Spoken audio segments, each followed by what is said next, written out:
आज आपण करणार आहोत असा केक जो ना मायक्रोवेव्ह लागणार ना बेकिंगचा मोठा खर्च, फक्त आप्पे पात्र, गव्हाचे पीठ, नैसर्गिक गूळ आणि काही सोपे साहित्य आणि तयार होईल सुगंधी हेल्दी मुलांना आवडेल असा स्पॉन्जी केक। सकाळच्या नाश्त्यासाठी, मुलांच्या डब्यासाठी किंवा अचानक गोड खायची इच्छा झाली तर ही रेसिपी एकदम परफेक्ट। गुळाचा हलका कॅरेमल फ्लेवर आणि गव्हाच्या पिठाची पौष्टिकता, चव आणि आरोग्य दोन्हीचा सुंदर मेळ। चला तर मग पाहूया आप्पे पात्रात बनणारा हा खास झटपट आणि स्वादिष्ट गव्हाच्या गुळाचा केक। तर सर्वात आधी इथे एक बाउल घेतलेला आहे। यामध्ये मी अर्धा कप किसून गूळ घेतलेला आहे आणि यामध्ये अर्धा कप दूध घालून हे छान फेटून घ्यायचं आहे। आता दूध या गुळामध्ये छान मेल्ट होईपर्यंत आपल्याला फेटून घ्यायचं आहे आणि आता याच्यातच अर्धा कप तूप टाकायचं किंवा तुम्ही तेलही घेऊ शकता। आता दूध, तूप आणि गूळ तिन्ही मिश्रण अर्धा कप आहे आणि हे आपल्याला या बाउलमध्ये छान असं फेटून घ्यायचं। यानंतर याच्यामध्ये 1 कप गव्हाचं पीठ, 2 चम्मच कोको पावडर, 1 चम्मच बेकिंग पावडर, अर्धा चम्मच बेकिंग सोडा हे सर्व टाकून छान मिश्रण तयार करायचं आहे। आता हे मी टाकल्यानंतर ना ते शूट झालं नाही, त्याच्याबद्दल सॉरी। तर कधी काय होतं अचानक ना फोन गरम होतो आणि कॅमेरा बंद होतो आणि त्यानंतर हे सर्व शूट केलेलं गायब होतं। त्याच्यामुळे कधी असं होतं, तर त्याच्याबद्दल मी क्षमा मागते।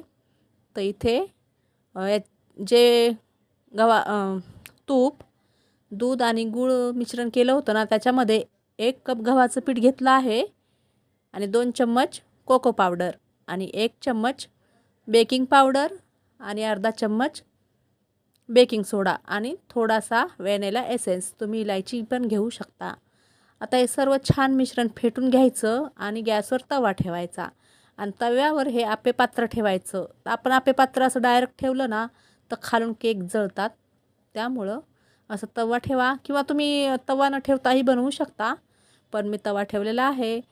कमी गॅसवर करायचं, म्हणजे मंद आचेवर करून घ्यायचे। जर तवा नाही ठेवला ना, मंद आचेवर करायचं। त्यानंतर हे आप्पे पात्र थोडं मी गरम होऊ दिलं आणि त्यानंतर मी याच्यामध्ये हे एक चम्मच केकचं मिश्रण टाकून घेणार आहे।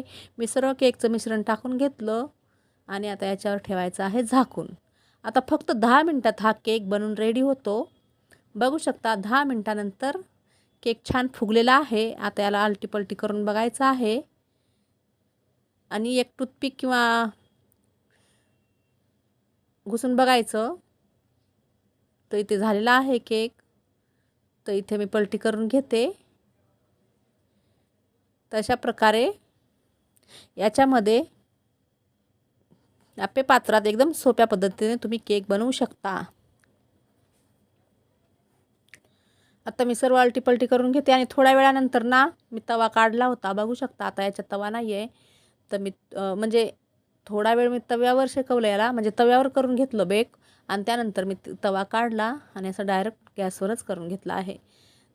तर इथे हे केक रेडी झालेले आहे। आता पलटी करून थोडंसं याला 1 ते 2 मिनटं आपल्याला बेक करून घ्यायचे आहे आणि आता हे रेडी झालेले आहेत। तर आता मी याला एका प्लेटमध्ये काढून घेणार आहे। तर खूप सोपी रेसिपी आहे ही। रेसिपी जर तुम्हाला आवडली असेल तर व्हिडिओला नक्की पूर्ण बघा आणि आता इथे मी हे सर्व एका प्लेटमध्ये काढून घेते।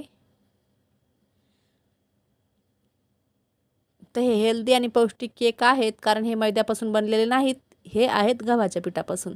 तर मी एका प्लेटमध्ये काढून घेते आणि खूप छान स्पंजी झालेले आहेत केक आणि खूप टेस्टी पण झालेले आहेत। नक्कीच करून बघा। तर माझी ही रेसिपी झालेली आहे। तुम्हाला ही रेसिपी जर आवडली असेल तर व्हिडिओला लाईक, शेअर, कमेंट जरूर करा आणि चॅनलला सबस्क्राईब करायला विसरू नका।